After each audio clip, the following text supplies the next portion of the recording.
Gostaria de começar por agradecer à Angola Data Summit o convite que me endereçou para abordar este tema do Big Data no webinar.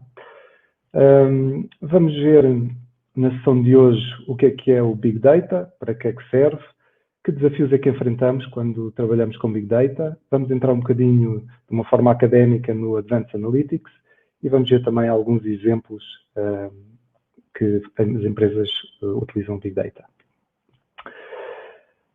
O que é o Big Data?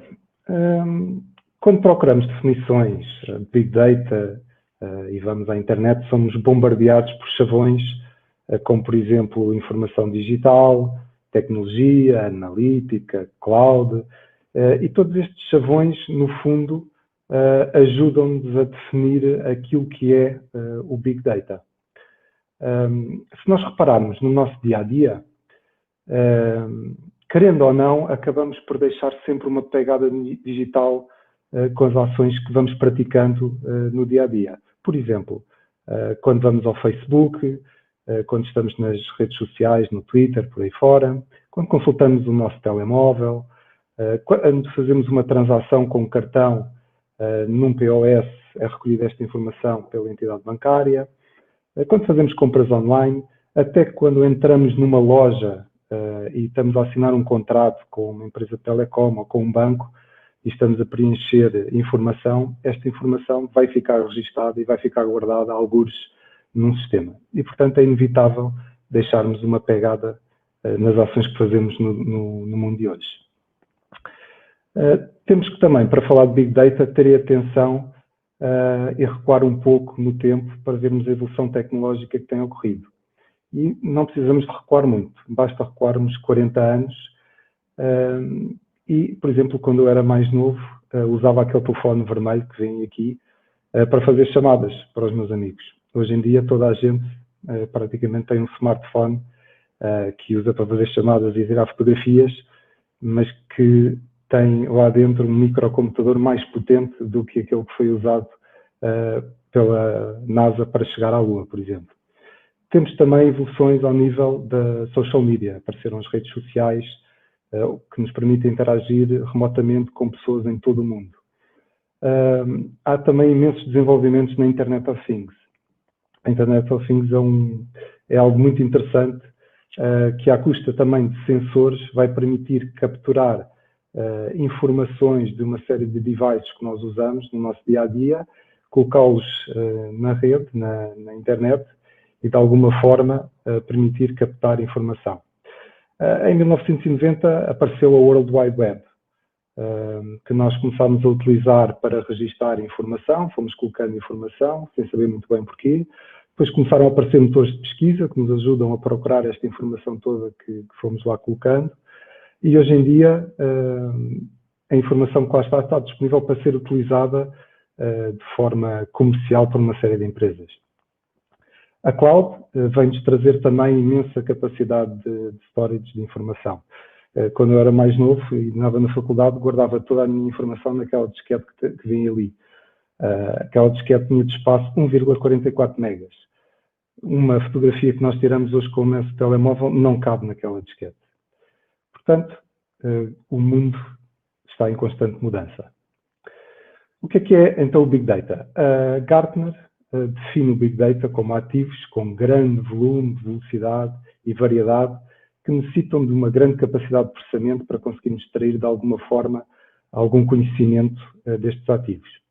De uma forma simples, a Big Data não é mais do que uma palavra que nos descreve grandes volumes de dados, que podem ser dados estruturados, semi-estruturados ou não estruturados. E, de acordo com a definição da Gartner, como vimos, eles fazem referência aos famosos 3 vetores, os 3 Vs, que aparecem sempre quando falamos de Big Data. Um desses Vs é o volume. As organizações passam de estruturas que têm, em termos de storage, capacidades de gigabytes e terabytes, e passam a ter acesso a informação na ordem dos zettabytes e dos petabytes.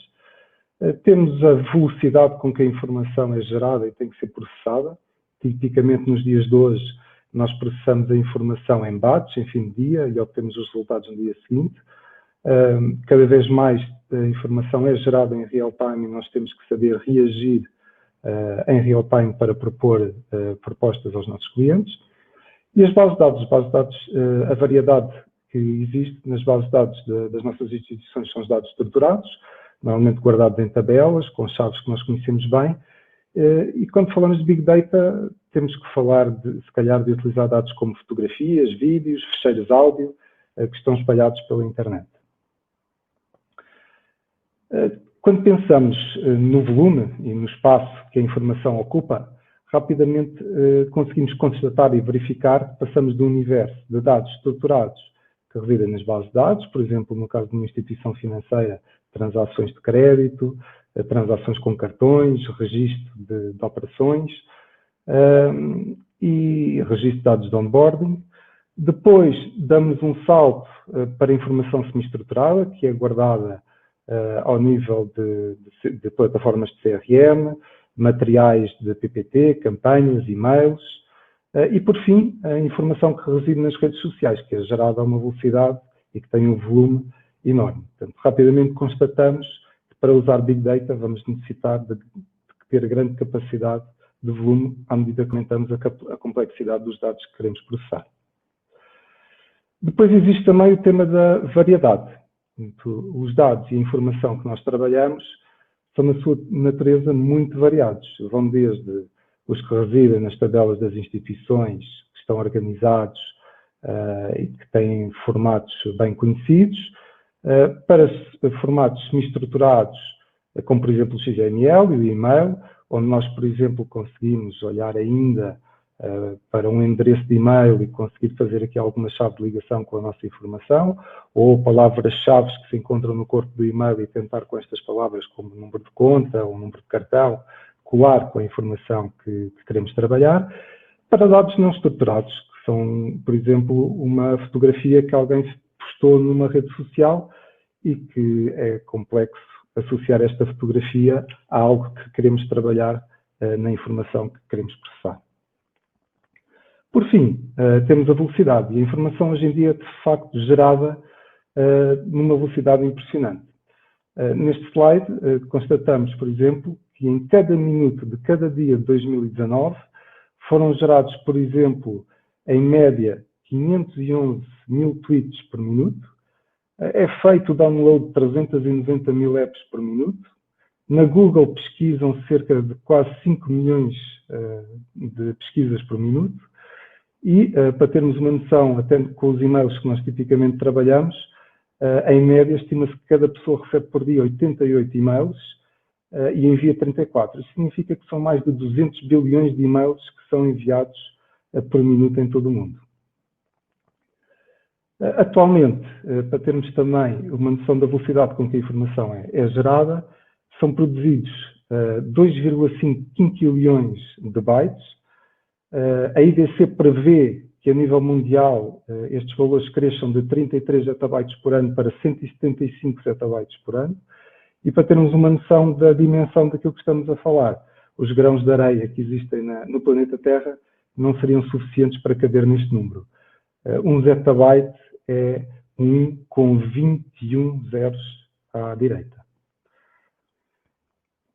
Por fim, resumindo, temos que estar habituados a lidar com determinados volumes, organização e estrutura de dados na forma tradicional como abordávamos o tema. Em termos de volume, nós estávamos habituados a trabalhar com gigabytes e terabytes nas nossas instituições, e estamos, com uma organização centralizada, com os dados estruturados, com relações que nós conhecemos, chaves e índices, tabelas que nós dominamos, e quando passamos para o Big Data, passamos para o tratamento de informação que se encontra em volumes como zettabytes e ottabytes, em sistemas distribuídos, com dados semi-estruturados ou não estruturados e com relações que muito dificilmente conseguimos estabelecer com os dados que nós temos nas nossas estruturas. Para que é que serve o Big Data? Bom, serve para o mesmo e tem o mesmo propósito que os dados que nós temos na nossa instituição, ou seja, serve para tomar melhores decisões de negócio e estas serem bem fundamentadas, para conhecer e mapear melhor os nossos clientes e para conseguirmos monitorizar as atividades das nossas organizações. Não é por acaso que na capa do Economist foi considerado o recurso mais valioso do mundo. Para isto, é necessário que as instituições tenham uma visão muito clara sobre a informação que pretendem tratar e para que é que querem usar esta informação. Ter também uma percepção de como e para quem é que ela vai ser usada e, cada vez mais, é necessário ter meios para conseguir, com rapidez, dar resposta à informação que é processada. Há preciso ter também consciência que as instituições têm que percorrer um caminho, e este caminho passa por, dentro de casa, implementarem soluções que garantam a qualidade da informação que reside nas suas bases de dados, depois que permitam realizar de forma correta uma analítica simples e transversal sobre as suas bases de dados, conceptualizar bem os dados que residem em fontes de dados distribuídos e ver de que forma é que esta informação que nós queremos trazer para dentro da nossa instituição vai enriquecer a informação que já reside dentro de casa e, por fim, dar o passo final, depois de ter garantido isto, que é usar os processos de Data Analytics, Machine Learning, Robot Process Automation, Language Processing, Image Recognition, e tudo isto aplicado a toda esta informação que queremos tratar. Para termos uma noção daquilo que uma instituição financeira consegue capturar, e podia também trazer aqui uma instituição de telecom ou uma instituição, uma companhia das águas, mas eu acredito que as instituições financeiras estão particularmente bem posicionadas porque conseguem capturar, de facto, um range de informação diferenciado das outras indústrias. Nós vemos que conseguem fazer uma fotografia muito clara dos seus clientes. Se não reparemos, conseguem obter imensa informação através dos processos de onboarding, onde capturam informação de NIFs, de rendimentos anuais, enfim, toda aquela papelada que nós tipicamente preenchemos quando temos que aderir a um banco e abrir uma conta.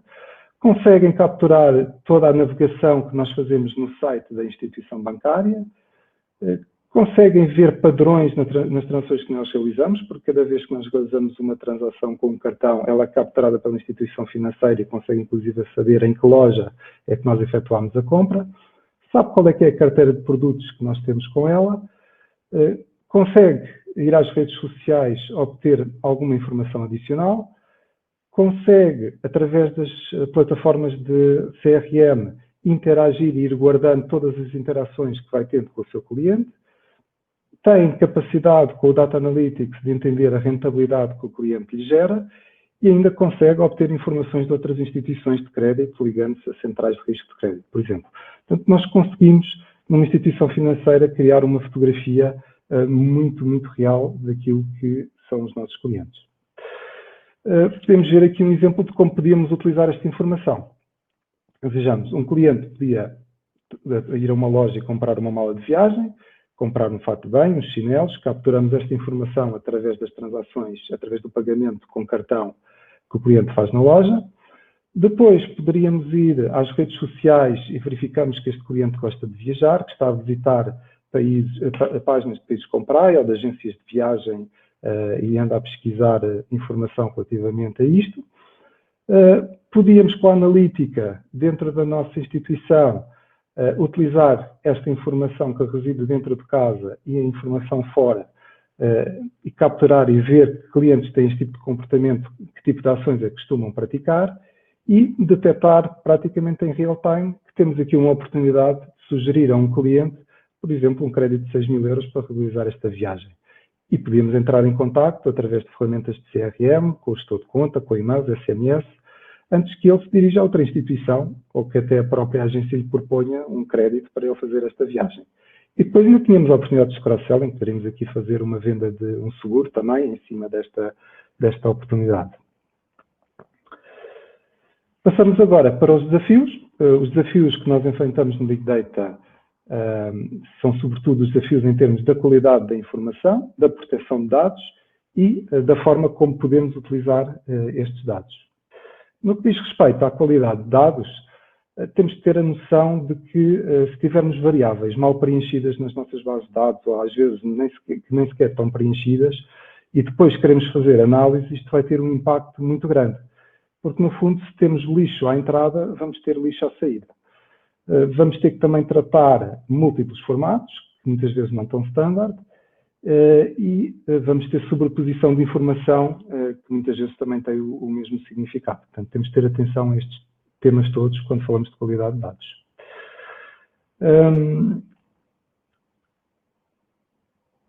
Depois, independente de ter cuidado, ter dados de qualidade acarreta sempre custos. Portanto, é muito importante saber e ter, antes de começar com este tipo de viagens para utilizar a informação, saber exatamente para quê e para que queremos utilizar estes dados. Temos um exemplo relativamente a isto da Nokia, que em outubro de 1998 se tornou na marca de telemóveis mais vendida no mundo. Toda a gente, se calhar, reconhece aquele Nokia de 2003. Foi um produto muito valorizado pelos consumidores. O lucro da Nokia passou em 4 anos de $1 bilhão para 4 bilhões de dólares. E a Nokia usava, de facto, pesquisas junto dos seus clientes para trazer dados para a instituição e, com eles, gerar novos produtos e tentar manter a sua posição dominante do mercado.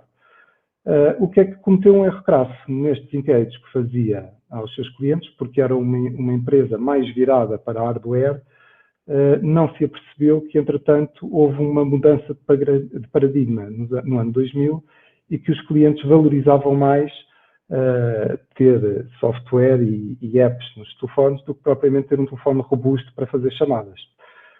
Com isto aparece em 2007 o iPhone, que captura perfeitamente esta vontade dos clientes, e ao não ter capturado esta informação corretamente, porque direcionava os seus questionários para hardware, a Nokia, em 6 anos, perde 90% do valor e em 2013 acaba por ser adquirida pela Microsoft.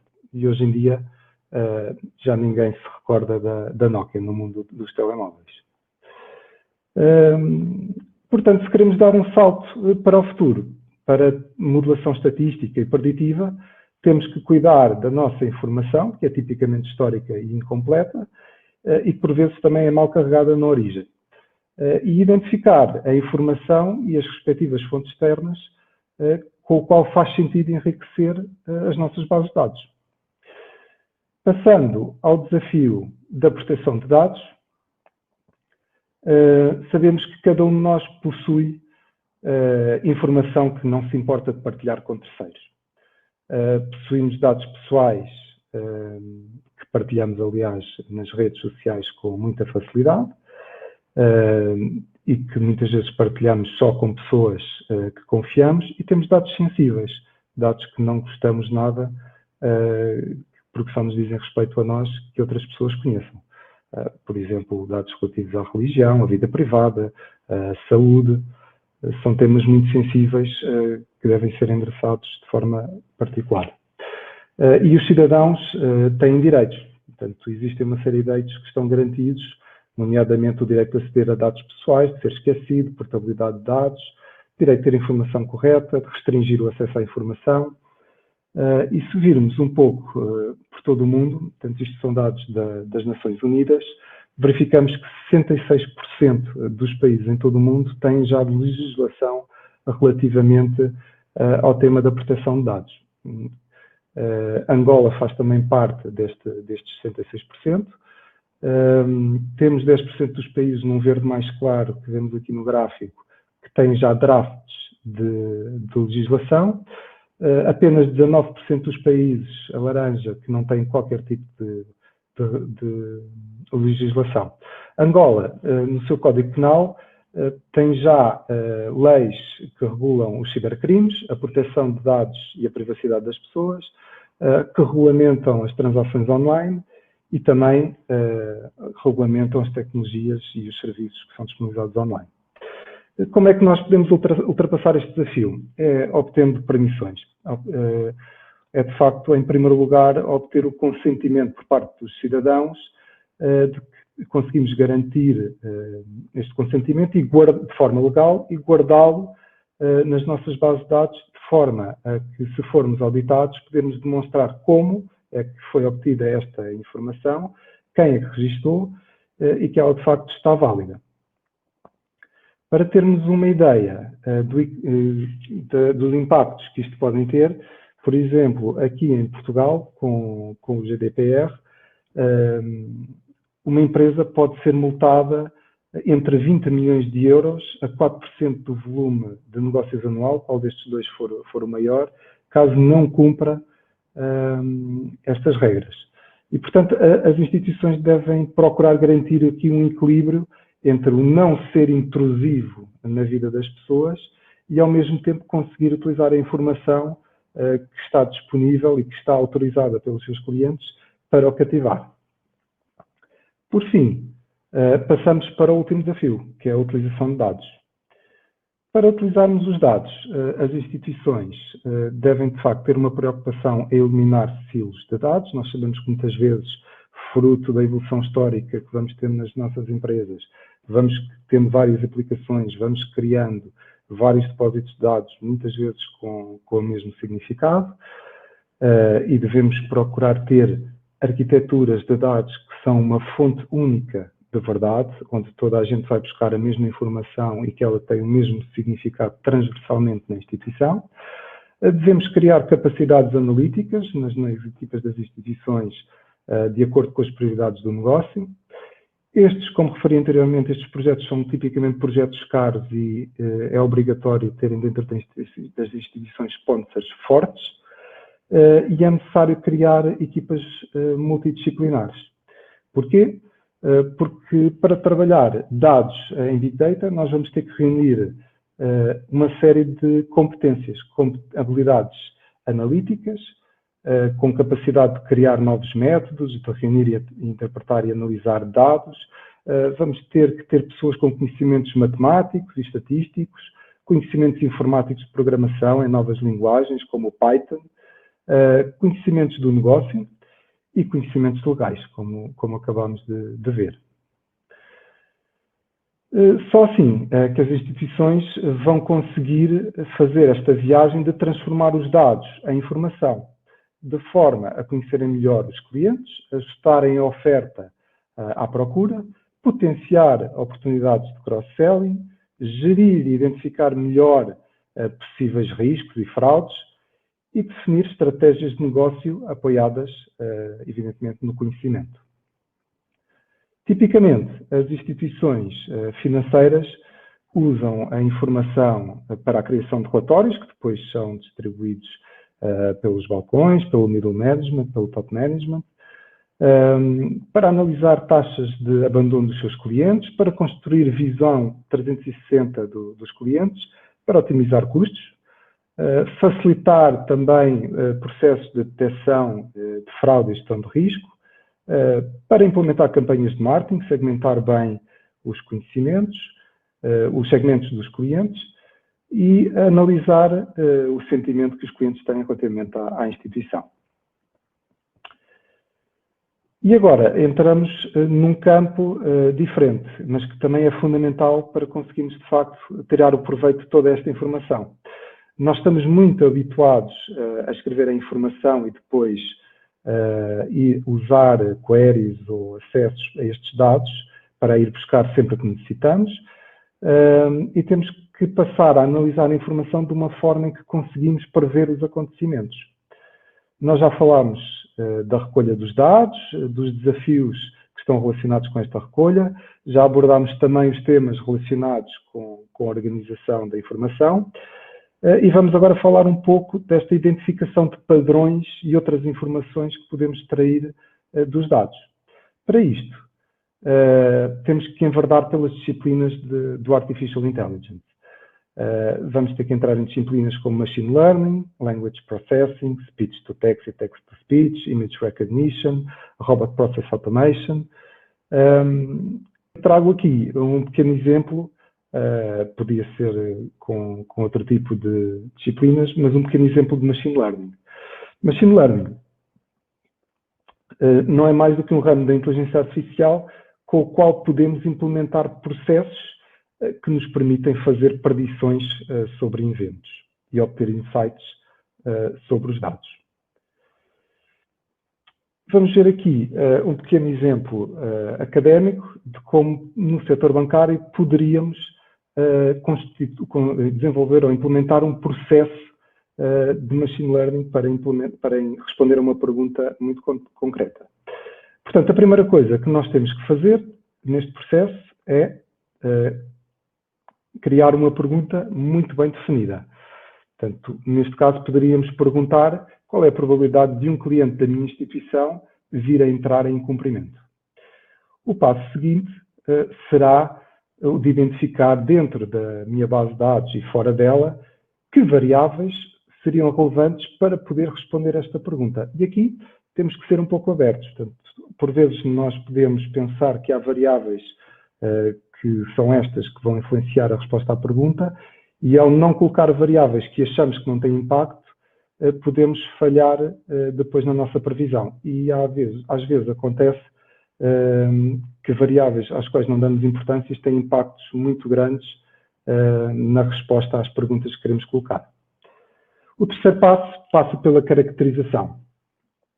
No fundo, nós vamos buscar as variáveis que definimos, vamos transformá-las em linguagens binárias, em variáveis binárias, ou seja, a atividade profissional, por exemplo, que na nossa base de dados está guardada como técnico, professor, médico, por aí fora, aqui temos que transformar esta informação em o facto de ser médico tem impacto ou não tem impacto na pergunta que nós estamos a fazer? Sim ou não?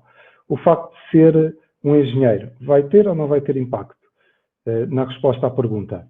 E, portanto, temos de transformar todas as variáveis que temos na nossa base de dados nestas variáveis binárias com resposta de sim e não.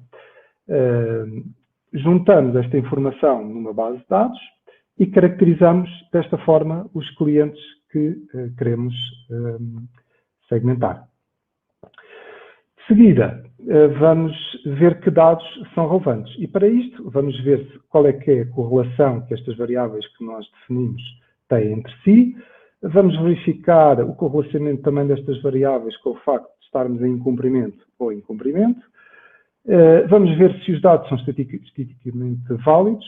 E, por fim, porque as máquinas ainda não substituem bem os seres humanos, temos que analisar esta informação de forma isolada. Porquê? Por exemplo, imaginemos uma informação básica como o rendimento anual de uma pessoa. Eu poderia ver que esta informação, de facto, era relevante, que está bastante relacionada com a resposta e com o facto do cliente entrar ou não em incumprimento. Estatisticamente é válida, mas depois observo na minha base de dados que 80% ou 90% dos registros que eu tenho nos meus clientes, o valor é zero. Então, se calhar não faz sentido usar esta variável de rendimento para a minha análise. O quinto passo para podermos fazer a avaliação é a aplicação dos famosos algoritmos.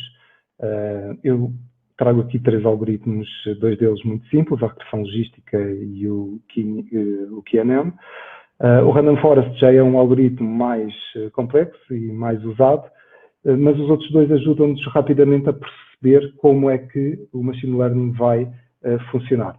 Por exemplo, se usarmos o QNM, o que vai acontecer é que, ao fazer esta pergunta, qual é a probabilidade de um cliente entrar em incumprimento, e ele me aparecer nesta zona que está aqui a amarelo, significa que a probabilidade é grande, porque estes pontinhos todos que estão aqui são os meus clientes que entraram em incumprimento.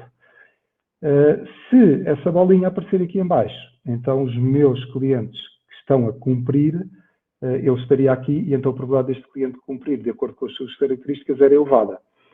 Porque é que aparecem aqui umas bolinhas azuis e aqui em baixo umas bolinhas amarelas? Porque apesar de existirem clientes que cumprem os requisitos para estarem no segmento de cumprimento, existem pessoas que mesmo assim não cumprem. E é por isso que temos aqui 2 bolas azuis e aqui 3 bolas amarelas. Na regressão logística é um pouco o mesmo, portanto, se o cliente aparecer aqui, significa que estaria a incumprir, se aparecer aqui em baixo estaria a cumprir. Por fim, o Random Forest não são mais do que árvores de decisão em que nós vamos fazendo uma série de perguntas e quanto mais perguntas fizermos e o cliente não cumprir, maior será a probabilidade então de ele entrar em cumprimento. Depois de aplicarmos estes algoritmos, temos então a resposta, a probabilidade de um cliente vir ou não entrar em cumprimento. E podemos analisar esta informação de forma a criar relatórios para a instituição, simuladores que nos vão auxiliar, onde colocamos as características que nós definimos para cada cliente e, ao clicar num botão, conseguimos logo saber a probabilidade deste cliente entrar ou não em cumprimento. E processos de apoio a departamentos de risco, por exemplo. Isto é apenas um exemplo. Poderíamos também aqui falar de imagens de cheques, por exemplo, e aplicar um raciocínio semelhante, em que estaríamos a analisar uma imagem, ver a assinatura que consta desta imagem e, através de processos de machine learning ou até de redes neuronais, conseguir interpretar a imagem e ver qual é que é a probabilidade das assinaturas que temos na nossa base de dados corresponderem ou não com a assinatura que reside nos cheques. Trago aqui também um conjunto de exemplos de instituições que usam Big Data. Uma dessas instituições é a Amazon. A Amazon foi muito pioneira quando lançou aquela famosa pesquisa de clientes que adquiriram o mesmo produto que nós estamos a tentar adquirir. Hoje em dia, o motor que tem é bastante mais sofisticado, já incorpora recomendações que são baseadas nas listas de desejos que os clientes colocam, em itens revistos, aquilo que pessoas que têm as nossas características adquiriram, mas foi de facto um caso de sucesso que usou também a informação que tinha ao seu dispor para alavancar o seu negócio. Outro exemplo é o Facebook. Aqui entramos em modelos que são às vezes consideramos um pouco intrusivos, mas no fundo as pessoas carregam uma série de informação e o Facebook depois disponibiliza esta informação a outras instituições para que estas possam direcionar anúncios de acordo com o tratamento da informação que fazem dos nossos dados. Temos ainda a Nissan. A Nissan teve também uma abordagem interessante, que em vez de optar por fazer campanhas de marketing a nível nacional, optou por obrigar as pessoas a preencher brochuras no seu site para poderem fazer um test drive com os seus carros e a partir daqui capturavam a informação das pessoas, viam quais é que eram os fatores diferenciadores numa determinada região para as pessoas comprarem um automóvel e depois fazia campanhas direcionadas onde fazia menção a estas mesmas características. Por fim, temos a seleção alemã, que quando foi campeã do mundo, usou muita analítica avançada. E com esta analítica não só conseguiu dar 7-1 ao Brasil, como também ganhar o campeonato do mundo. Hoje em dia sabemos que os clubes de futebol todos usam imensos sensores nos jogadores para recolher a informação, como por exemplo os quilómetros que fazem, por aí fora, e com isto melhoram o jogo. Por fim, vimos então que todas estas palavras e todos estes chavões que nós usamos, como a tecnologia, a analítica, etc., servem, no fundo, para pegarmos nos dados, trabalhá-los e tentarmos extrair valor para o nosso negócio, seja ele qual for. Tenho aqui ainda um pequeno vídeo que gostava de partilhar convosco para as pessoas que têm interesse nestes tópicos e que dá uma ideia. Foi um documentário premiado tanto por vários festivais de cinema e para quem tem interesse acho que é um documentário interessante para visualizarem. Eu deixo aqui apenas um pequeno trailer. Muito obrigado.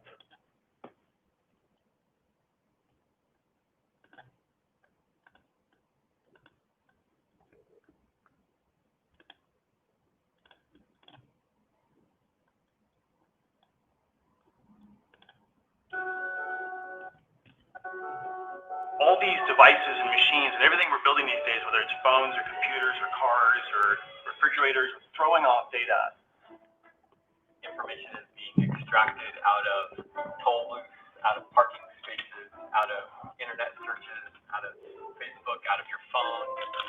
Every single thing that you do leaves a digital trace. We're now collecting exabytes and petabytes of data, and we're looking through that data set using incredibly powerful algorithms to see what we would never see before.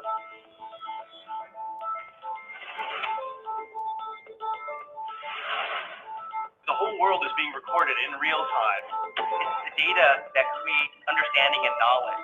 We're beginning the age of collecting information from sensors that are cheap and ubiquitous, that we can process continuously, and we can actually start knowing things. So the more information we get, the larger the problems will be that we solve. Every powerful tool has a dark side, every last one. Anything that's going to change the world, by definition, has to be able to change it for the worse as much as for the better. It doesn't work one way without the other. Now, today, it's nearly impossible to be truly anonymous. There are going to be some really interesting questions as people's lives become more transparent. I think that's one of the key challenges of big data. It has so much opportunity for both good and for also really screwing up our system.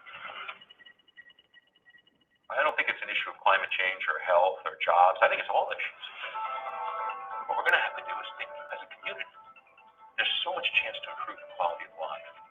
I think one of the most exciting things about data is that, it's giving us extra senses. We're building this global brain that has these new functions, expanding upon our ability to perceive the world. This science is just at the beginning. All kinds of data and information are sitting inside the world you do every day. What's really happening is we're going to start collecting it. We're going to start seeing it. We're going to start interpreting it. And that wave of change is going to take us in directions that we can't begin to imagine. We're sort of just in the beginning of this big data thing. You don't know how it's going to change everything. You just know it is.